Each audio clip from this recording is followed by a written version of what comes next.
सिंहासनावर बसला होता, त्याच्या वस्त्राचा घेरा मंदिरात भरून राहिला होता. प्रियांनो, आता इथं यशा म्हणतो की मी परमेश्वराला पाहिलं, तो सिंहासनावर बसला होता.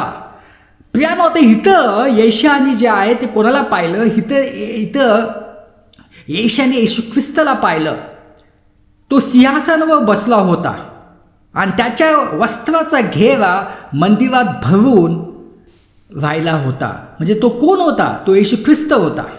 योहान 12:41 यशायाने हे म्हणून सांगितले कारण त्याने येशूची महिमा पाहिली आणि त्याबद्दल बोलला. आता इथंच नवीन करारामध्ये योहानाने स्पष्टीकरण दिलेलं आहे की यशाने कोणाला पाहिलेलं आहे? यशाने देव जो पित्याला नाही पाहिलं, यशाने जो आहे त्याने देव जो पुत्राला पाहिलं, त्याने येशू ख्रिस्ताला सिंहासनावर पाहिलं.